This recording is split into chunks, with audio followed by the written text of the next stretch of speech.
Welcome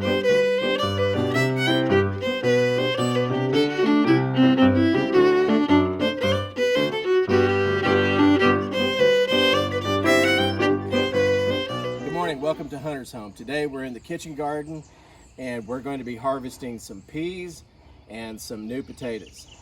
So we grew some Champion of England peas this year. You can see these make beautiful pea pods.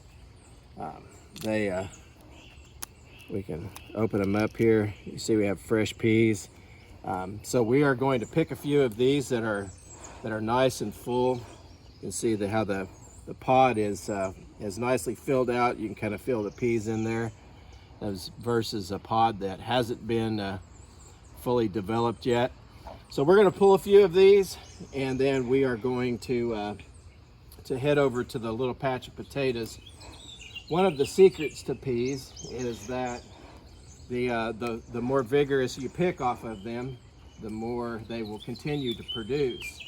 So we want them to continue to producing right up until the heat takes over on them.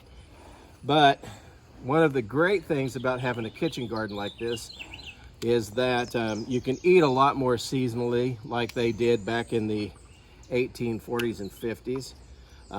It would have been a real treat to have something like new fresh peas and new potatoes together. We kind of take it for granted today. We can get food anytime.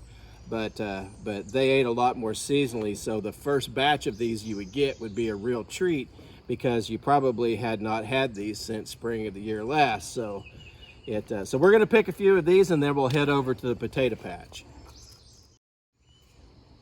All right, so we're over at the potato patch, and we just planted a few potatoes in the kitchen garden over here, so we could get some new potatoes kind of right off of the bat. We're not going to let these go to be full of big potatoes, although there may be a couple in there.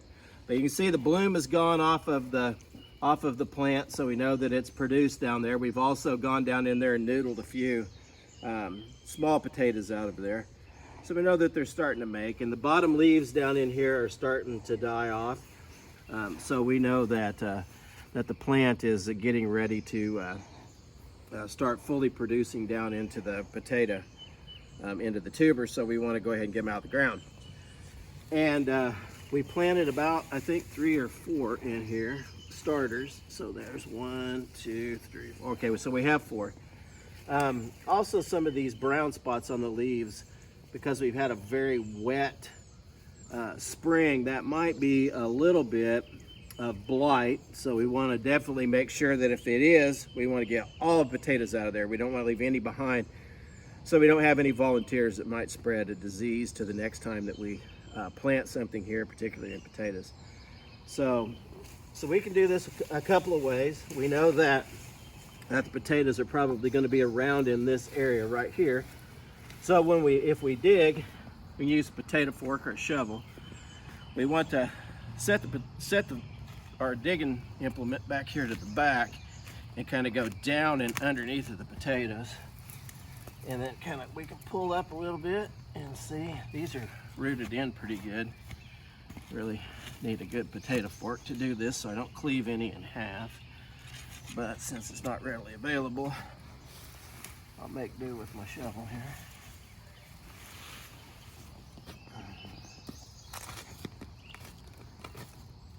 There, we got under there now, good. I always like digging potatoes, it's like Christmas. So you can see there, they're coming out. So these are a little larger than what we expected for new potatoes, but there's one right there that's about perfect size.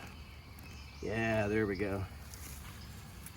You can see there we've got a lot of, from medium to small sized potatoes that are growing there. They're beautiful. So I'm gonna keep working around. These are about the size we like to have with our peas. So we've got several more here. We've got a few more over there that still have the bloom on them. So we might be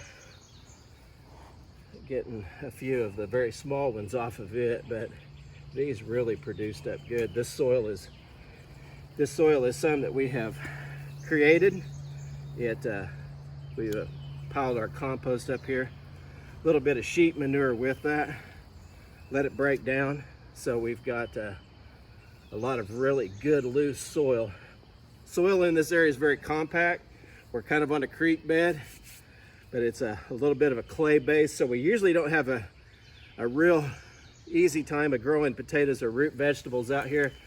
So mostly us creating our own soil works out better when we want to do a root crop. So we're going to keep digging, and then on our next segment we will put the peas and potatoes together and show you the recipe.